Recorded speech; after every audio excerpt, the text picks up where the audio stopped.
Hello friends, welcome to invention classes. आप सभी बच्चों का पुनः हार्दिक अभिनंदन। मैं दीपक शर्मा आप सभी बच्चों को सांख्यिकी का अध्ययन करा रहा हूं। तो बच्चों, आप सभी विद्यार्थी ने अब तक पूर्व वाली क्लास के अंतर्गत समावेशी अपवर्जी श्रेणी या बंटन के बारे में अध्ययन किया था कि समावेशी श्रेणी या अपवर्जी श्रेणी, अपवर्जी रूप या समावेशी रूप किस प्रकार से होता है। आज मैं आपको कल की क्लास के अंदर थोड़ा बैटरी इशू होने के कारण आपको थोड़ा सा एक हल्का सा पॉइंट बता के छोड़ दिया था मैंने। आज उसी बिंदु को संपूर्ण खत्म करता हूं और उसके बारे में आगे दोनों रीति में आगे अध्ययन करेंगे। तो हेडिंग डाले सभी विद्यार्थी समावेशी श्रेणी को अपवर्जी में परिवर्तित करना। अध्याय वही हमारा 7वां अध्याय चल रहा है बच्चों। हेडिंग डाल लीजिए समावेशी श्रेणी को अपवर्जी में परिवर्तन। समावेशी श्रेणी को अपवर्जी, समावेशी रूप कर लो, ठीक है। समावेशी रूप को अपवर्जी रूप में परिवर्तित करना। कि समावेशी जो रूप है, समावेशी रूप को अपवर्जी में किस प्रकार से हल किया जाएगा। एक छोटा सा नोट है, अपने मस्तिष्क में कॉपी में नोट कर लेना कि यदि प्रश्न में समावेशी रूप दिया गया हो श्रेणी का, तो समावेशी रूप को अपवर्जी में परिवर्तित करना परम आवश्यक है। यानी प्रश्न को हल करने से पहले आपको उस रूप को अपवर्जी के रूप में परिवर्तित करना होगा, तभी आपका उत्तर बिल्कुल सही आएगा, नहीं तो आपको उत्तर गलत होने की संभावनाएं बनी रहेगी। तो हमारे बिंदु को प्रारंभ करने से पहले आप सभी विद्यार्थी को बता दूं मैं, हमारे चैनल को लाइक कीजिएगा और ज्यादा से ज्यादा विद्यार्थी सब्सक्राइब कीजिएगा, बेल आइकन बटन अवश्य दबाइएगा।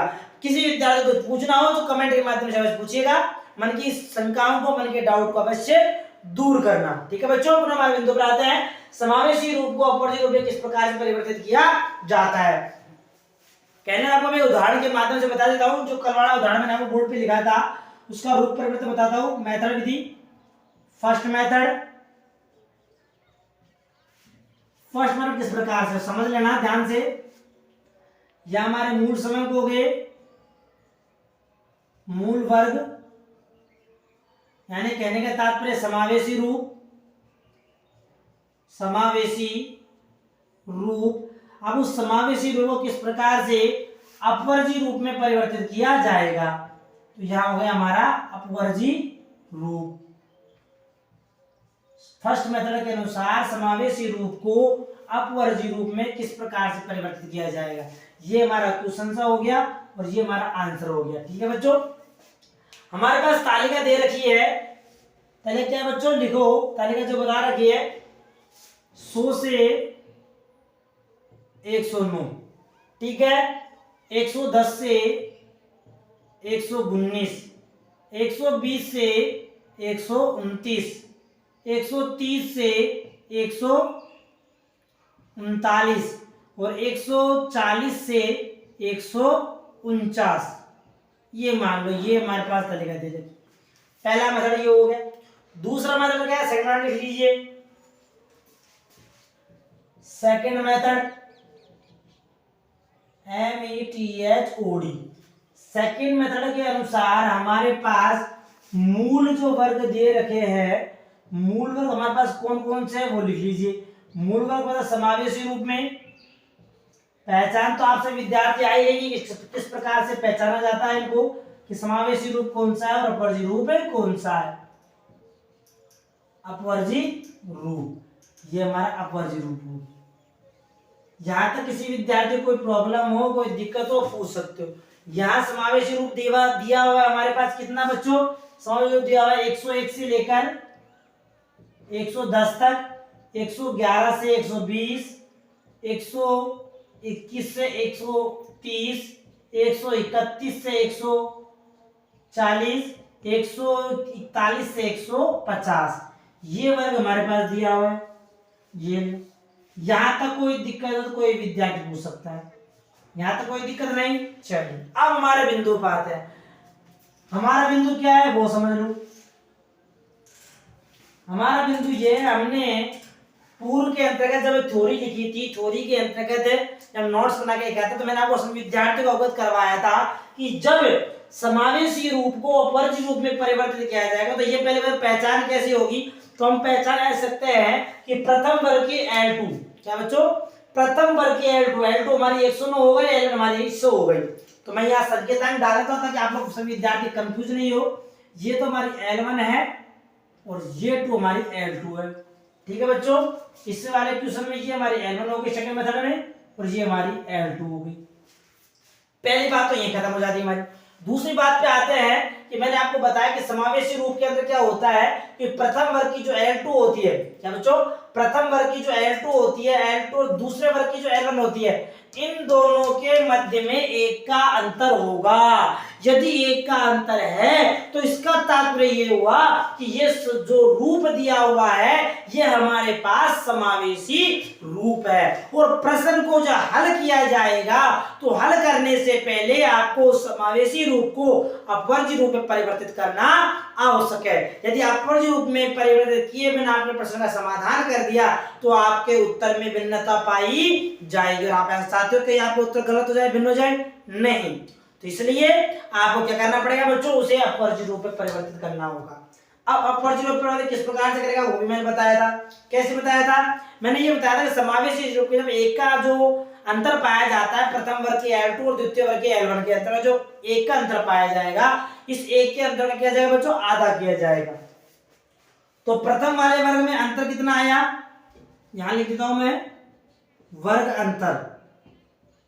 वर्ग अंतर कितना आया बच्चों, वर्ग अंतर कैसे निकालोगे, प्रथम वर्ग की जो L2 रहेगी उसमें से L घटाएंगे। 110 और 109 में कितने का अंतर है, एक का अंतर है। कितने का अंतर बच्चों, वर्गांतर है एक का। कैसे निकाला, मैं यहां लिख देता हूं, द्वितीय वर्ग की L2 माइनस प्रथम वर्ग की L2, द्वितीय वर्ग की L1 और प्रथम वर्ग की L2। तो द्वितीय वर्ग की L1 कितनी है बच्चों, 110, तो 110 माइनस प्रथम L2 कितनी है, 109। अंतर कितना आया, अंतर आ गया हमारा पास एक का। हमने आगे पढ़ा कि इसको अपवर्ज्य में परिवर्तित करने के लिए अंतर का आधा किया जाएगा, तो यहां लिख लो अंतर का आधा। दूसरा स्टेप हो गया अंतर का आधा। अंतर का आधा कितना होता है, एक में 2 का भाग दे दो, तो एक में 2 भाग कितना है बच्चों, 0.5 आ गया। यहाँ तो किसी विद्यार्थी को कोई दिक्कत, ये 0.5 गया हमारा अंतर का आधा वाला भाग हो गया। आगे वाला स्टेप वही जो मैंने आपको बताया कि L1 के अंतर्गत जो हमारी प्रथम वर्ग की L1 रहेगी, L1 के अंतर्गत अंतर के आधे वाले भाग को घटाया जाएगा और L2 में जोड़ा जाएगा। कहने के तात्पर्य कैसे हुआ, कहने का ऐसे होगा, यानी प्रथम वर्ग की L1 माइनस अंतर का आधा, अंतर का आधा, और L2 माइनस प्लस अंतर का आधा। अंतर का जो भी हमारा भाग रहेगा इसको जोड़ देंगे तो हमारी समावेशी रूप आ जाएगा। क्या आ जाएगा बच्चों, हमारा अपवर्ज्य रूप। सॉरी मैंने थोड़ा गलत बोल दिया, हमारा अपवर्ज्य रूप आ जाएगा यहाँ पर।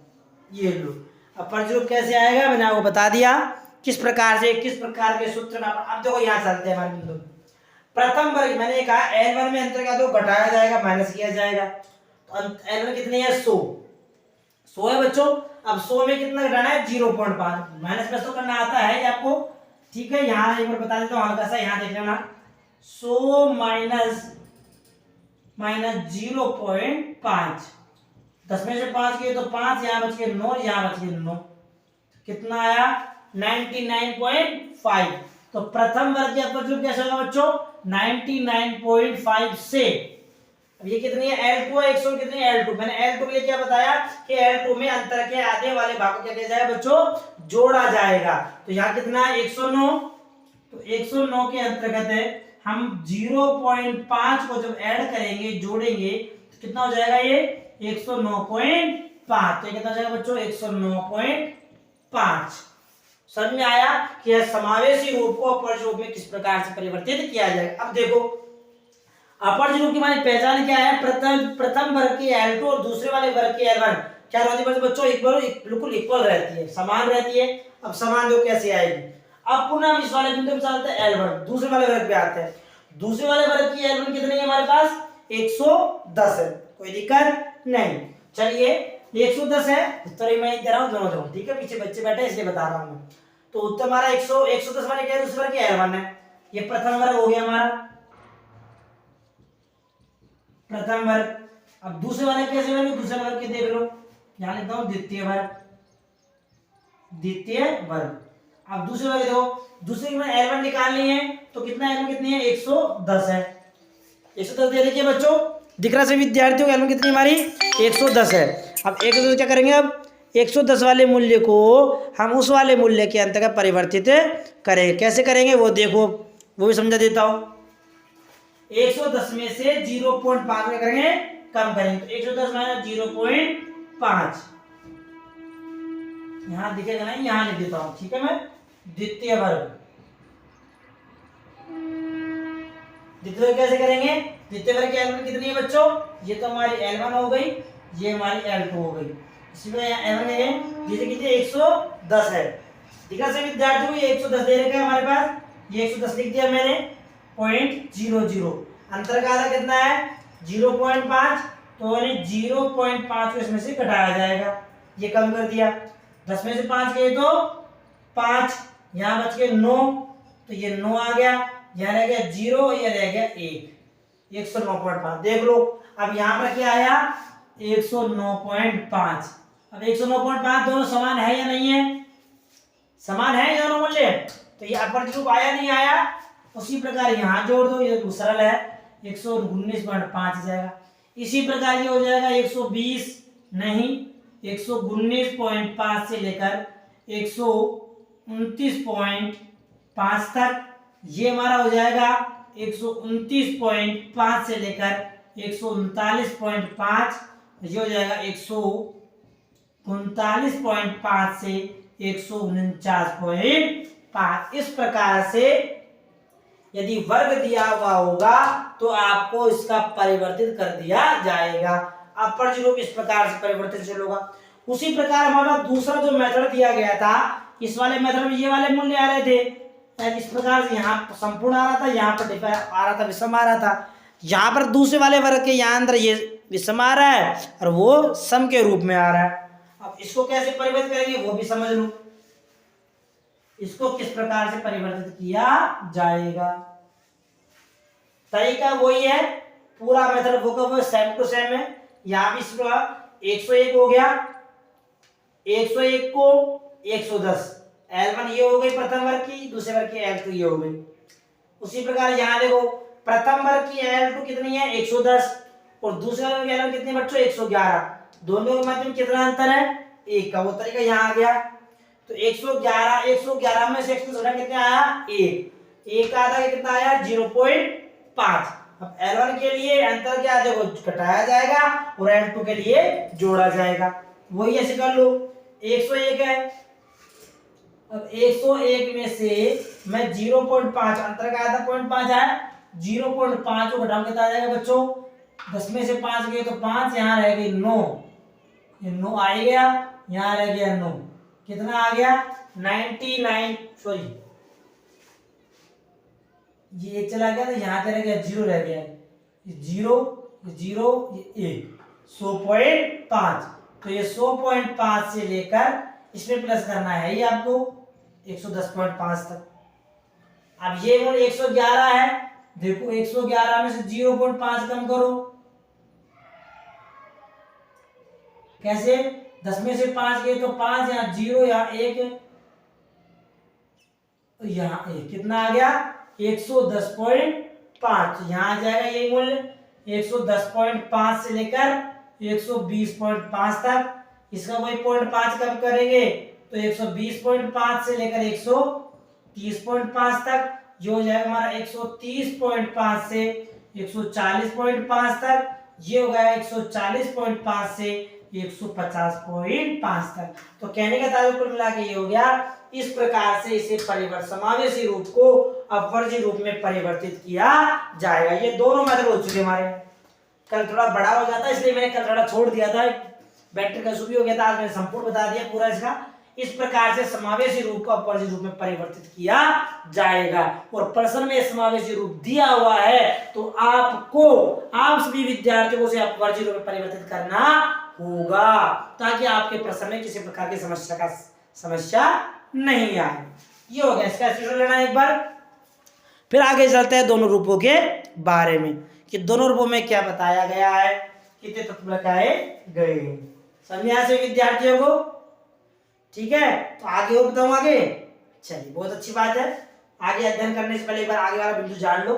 आज के लिए इतना ही जैसे काफी है मेरे हिसाब से। ये प्रैक्टिकल प्रश्न है, विद्यार्थियों को समझने में दिक्कत आती है, इसलिए आज के लिए इतना ही। कल फिर मिलते हैं आज के समय, इसी समय के ऊपर, इसी बिंदु के ऊपर। अभी हमारा केवल तरीका बताया गया, अभी श्रेणी में क्या है उसके बारे में समझाया जाएगा। ठीक है, तो चैनल को लाइक कीजिएगा, सब्सक्राइब कीजिएगा और बेल बटन को अवश्य दबाइएगा। ठीक है बच्चों, मिलते हैं आगे आने वाली क्लास में। ले लेंगे।